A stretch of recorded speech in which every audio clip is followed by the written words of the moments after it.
Hello everyone, welcome to my channel Book Review. In this video, I am going to review about this book, India Misinformed.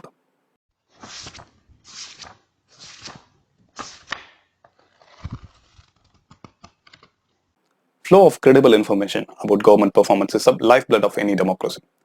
But what would happen if that information is manipulated? Could democracy survive this manipulation? This is one of the serious questions posed by this new age pandemic, fake news. So in this book, group of people who had been working in alt news had talked about the dangers lies behind this fake news. Because fake news does not act on its own. It has its own ecosystem to thrive. It has its own way to handle the new age technologies like social media.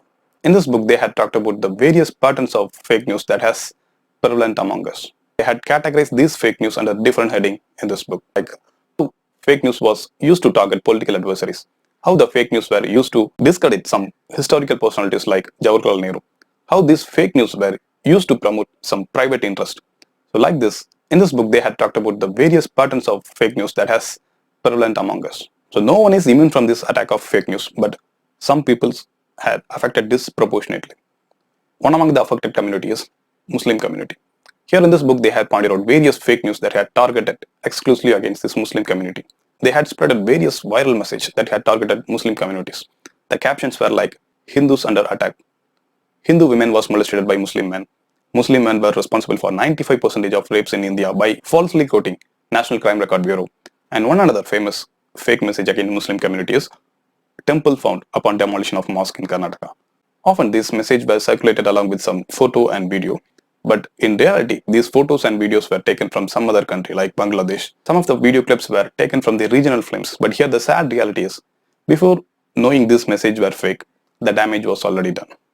So less risk, high benefit for the beneficiaries. It was mainly used to create a stereotypic view against Muslim community. Sometimes it sharpens the prejudice against the minority community. It shows the seed of hatred in the minds of people. So these are the pattern used by the beneficiary of these messages against the minority community. Like that, these fake news and misinformations had moved its worst form when it gets political patronage. Because nowadays fake news were used as a political weapon to target political adversaries.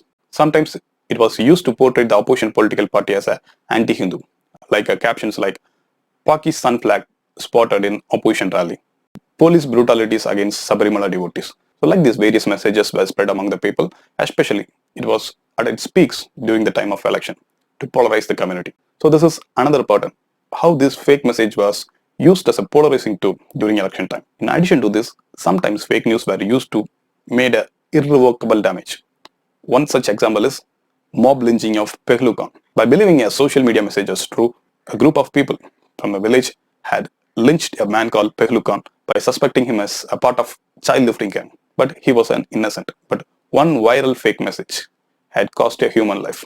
That has ended in a tragedy. This is one of the dangers lies behind the fake message. But nowadays, the effects of this fake message does not restrict to any individual. It has already become a social problem, a national problem. So it is our responsibility to put up a strong defense against this menace of fake news. As I said earlier, no one is immune to fall prey to this fake news. One such example is some of the fake news that were directed against the educated person, like misinformations about some of the viral diseases, and the cure for this, cure for that, health tips, and some informations with a fake scientific history by claiming ancient texts is a source of many modern scientific discoveries. Like that, there are many fake news that were exclusively targeted at the educated persons. So one of the main reasons for this general spread of fake news is lack of internet literacy. So it is time to take some responsibility individually and collectively, especially from the educated person.